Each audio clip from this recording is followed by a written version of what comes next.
Die boek van die profeet Haggai. Dis een van die kleiner profetiese boeke, maar krities belangrik in die groter verhaal van die Hebreëse Bybel. So vir eeue het die Hebreëse profete Israel daarvan beskuldig dat hulle hul verbond met God verbreek deur afgoderry en ongeregtigheid. En hulle waarsku dat God die groot ryk van Babylon sal stuur om Jerusalem in te neem, die tempel te vernietig en die mense in ballingskap weg te voer. En dit alles gebeur in die jaar 587 voor Christus, maar dit was nie die einde van die storie nie.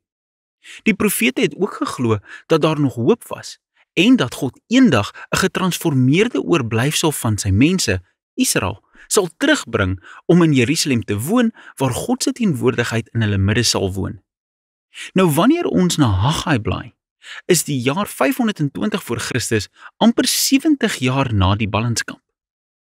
En die Babyloniese ryk het onlangs in mekaar gestort en die wêreld word nou deur Persië regeer. Nou, hulle het alle Israelitiese ballinge toegelaat om terug te gaan na Jerusalem, wat nog in pyn gelê het.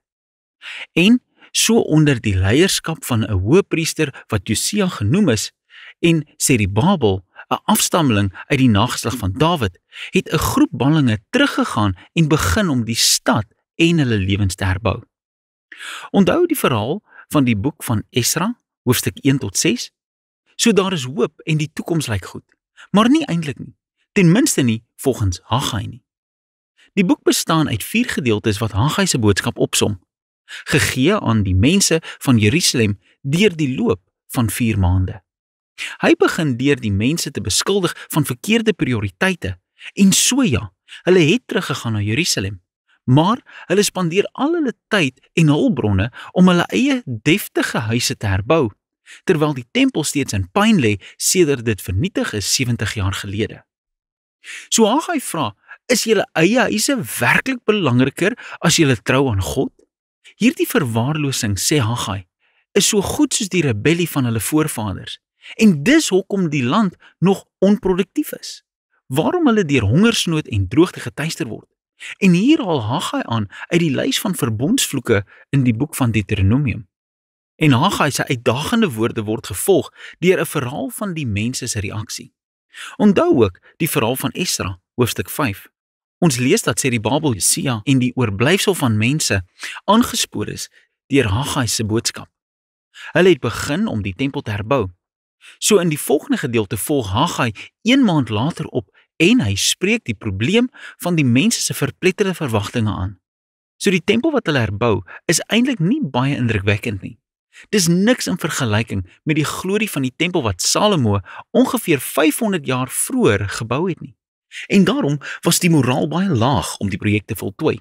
En daarom herinner Haggai die mense aan die groot profetiese beloftes van die toekomstige koninkryk van God en oor sy tempel. Hy neem uit die vroeëre profete, veral Jesaja en Micha, oor die nuwe Jerusalem, en dat dit die plek sal wees van waar God die hele wêreld verlos, en waar alle nasies sal kom en deelneem aan God se koninkryk, wat op 'n era van vrede sal uitloop.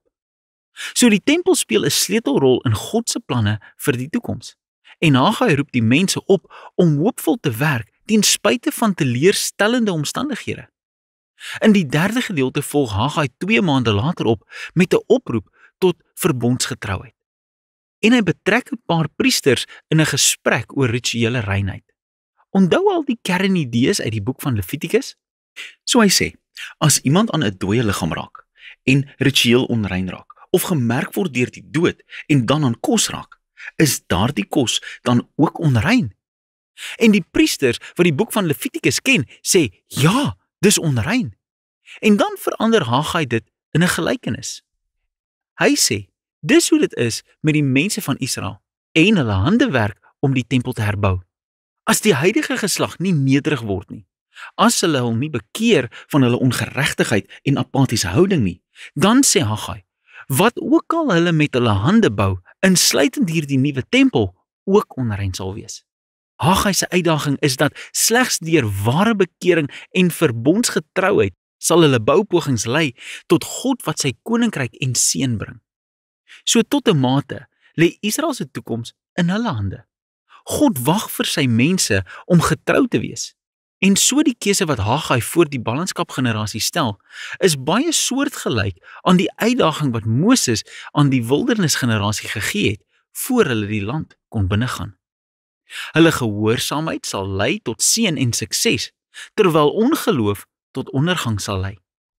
Die boek sluit af met Haggai se samevatting van die toekomstige hoop van God se koninkryk.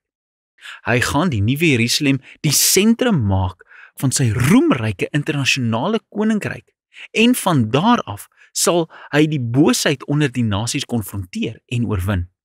Hy herinner die mense aan die oorwinning oor Farao se leermag in die Exodus verhaal. God sal sy belofte aan Dawid vervul en die koning uit sy nageslag vestig. En in Haggai se tyd was dit voorgestel deur Serubabel. En so eindig die boek met 'n keuse van 'n goeie toekoms wat moontlik op hulle wag. So die vraag is, sal Haggai se geslag getrou aan God wees? Sal hulle die vervulling van al hierdie beloftes ondervind? En Serubabel, sal hy getrou wees? Is hy dalk die messiaanse koning? En jy sal maar moet aanhou lees tot die laaste 2 boeke van die profete Sagaria en Maleagi om uit te vind. Maar jy kan sien hoe hierdie klein boekie 'n groot uitdaging inhou vir elke generasie van God se mense, naamlik dat ons keuses regtig saak maak. En dat die getrouheid en gehoorsaamheid van God se mense deel is van hoe God gekies het om sy wil in die wêreld te laat uitwerk. So hierdie verrassende waarheid moet nederigheid en aksie in God se mense motiveer, soos hulle uitsien na God se komende koninkryk. En dis die boodskap van die boek van Haggai.